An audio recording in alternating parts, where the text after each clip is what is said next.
संत शिरोमणि श्री गुरु रविदास जी महाराज, जिन्होंने अपनी वाणियों से पूरे संसार में सच्चाई की ज्योत जलाई। आज हम उसी परमात्मा के बारे में अपने ज्ञान को उज्जवल करेंगे, जिन्हें हम गुरु रविदास कहते हैं। दोस्तों, वीडियो को आगे बढ़ने से पहले यदि आप चैनल पर नए हैं, चैनल को सब्सक्राइब कर लीजिए और वीडियो को लाइक भी कर दीजिए। तो चलिए दोस्तों, शुरू करते हैं वीडियो को। रविदास जी एक महान संत थे, जिन्होंने अपने जीवन में दौरान अनेकों सामाजिक व धार्मिक सुधारों का कार्य किया। उनका जन्म 15वीं शताब्दी के उत्तर प्रदेश के कासगंज में हुआ था। उनके पिता रोही नाम के एक चमार थे। रविदास जी बचपन से ही बहुत धार्मिक थे। उन्होंने अपने जीवन के दौरान कई धर्म ग्रंथों का अध्ययन किया था। रविदास जी एक महान संत, कवि और समाज सेवक थे, जिनका जन्म उत्तर प्रदेश के वाराणसी जिले में सन 1377 में हुआ था। वे एक चमार वर्ग के थे और उनके परिवार का जीवन गरीबी और संकट से भरा था।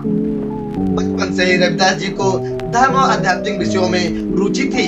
वे संत मीराबाई, संत कबीर, संत रामानंद और संत नामदेव जैसे अन्य संतों की भावनाओं के प्रभाव में आते थे। एक दिन रविदास जी को दर्शन मिले, जब उन्होंने एक गुरु के शिष्यों के समूह को धर्म के उच्च मानकों का उल्लंघन करते देखा। यह घटना उन्हें अपने आप को धर्म के उच्च मानकों से जोड़ने की प्रेरणा दी है। रविदास जी अपने जीवन गाथा को अपने लेखों के माध्यम से व्यक्त करते थे। उन्होंने अपने लेखों में समाज के विभिन्न वर्गों के बीच धर्म के महत्व को बताया और लोगों को धर्म के उच्च मानकों को अपनाने के लिए प्रेरित किया। रविदास जी ने अपने जीवन के दौरान अपने समाज को संघर्ष के लिए प्रेरित किया और उन्होंने अपने उपदेशों के माध्यम से समाज में समानता का संदेश फैलाया। उन्होंने अपने कविताओं के माध्यम से जाति व्यवस्था के खिलाफ आवाज उठाई थी। रविदास जी ने अपने जीवन के दौरान कई कार्य किए।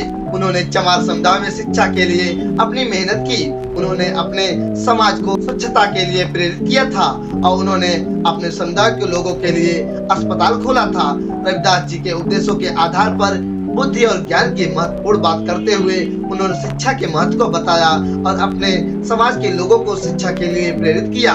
उन्होंने अपने उपदेशों के माध्यम से समाज को एक समान और समझदार समाज बनाने का संदेश दिया। रविदास जी के उपदेश धार्मिक होने के साथ साथ सामाजिक भी थे। उन्होंने अपने समाज के लोगों को जागरूक करने के लिए अपनी कविताओं का उपयोग किया। उन्होंने अपनी कविताओं में जाति व्यवस्था, बलात्कार, भ्रष्टाचार और बेटियों के सम्मान के बारे में बताया।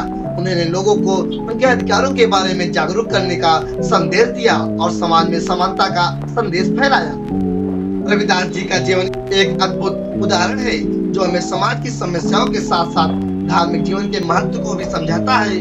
उनके जीवन और उपदेश हमें एक समान और समझदार समाज की स्थापना के लिए प्रेरित करते हैं। दोस्तों, अब है रविदास जी का जन्म।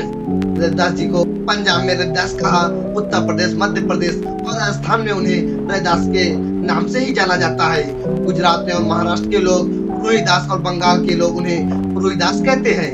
कई पुरानी पांडुलिपियों में उन्हें रायदास, रैदास, प्रेमदास और रौदास के नाम से भी जाना गया है। कहते हैं कि माघ मास की पूर्णिमा को जब रविदास जी जन्म लिए, वह रविवार का दिन था, जिसके कारण इनका नाम रविदास रखा गया। उनका जन्म माघ माह की पूर्णिमा को हुआ था। इस वर्ष 24 फरवरी 2024 का दिन शनिवार को उनकी जयंती मनाई जाएगी। संत शिरोमणि कवि रविदास का जन्म माघ पूर्णिमा को 1376 ईस्वी को उत्तर प्रदेश के वाराणसी शहर के गोवर्धनपुर गांव में हुआ था। उनकी माता का नाम कर्मा देवी कलसा तथा पिता का नाम संतोष दास यानी कि रघु था। उनके दादा का नाम श्री कालूराम जी, दादी का नाम श्रीमती लखपति जी, पत्नी का नाम श्रीमती लोना जी और पुत्र का नाम श्री विजय दास जी है। रविदास जी के चमत्कार कुल से होने के कारण वे जूते बनाते थे। ऐसा करने में उन्हें बहुत खुशी मिलती थी और वे पूरी तरह तथा परिश्रम से अपना कार्य करते थे। उनका जन्म ऐसे समय में हुआ था जब उत्तर भारत के कुछ क्षेत्रों में मुगलों का शासन था।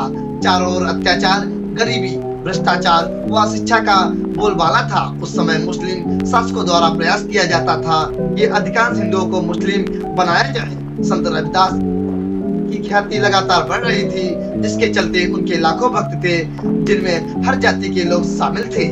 यह सब देखकर एक परिचित मुस्लिम सदना पीर उनको मुसलमान बनाने आया था। उसका सोचना था कि यदि रविदास जी मुसलमान बन जाते हैं तो उनके लाखों भक्त भी मुस्लिम हो जाएंगे। ऐसा सोचकर उन पर हर प्रकार से दबाव बनाया गया था। लेकिन संत रविदास तो संत थे, उन्हें किसी हिंदू या मुस्लिम से नहीं, मानवता से मतलब था दोस्तों, इसलिए रविदास जी उनकी बात नहीं मानते हैं। दोस्तों, आप सभी को रविदास जी की जयंती पर हार्दिक हार्दिक शुभकामनाएं। दोस्तों, यदि आपको यहाँ कुछ इंफॉर्मेटिव लगा हो तो हमारे चैनल को सब्सक्राइब जरूर कर लीजिएगा। यदि वीडियो पसंद आए तो वीडियो को लाइक कर दीजिएगा। तो दोस्तों, मिलते हैं एक नेक्स्ट वीडियो में, तब तक के लिए जय हिंद, जय भारत।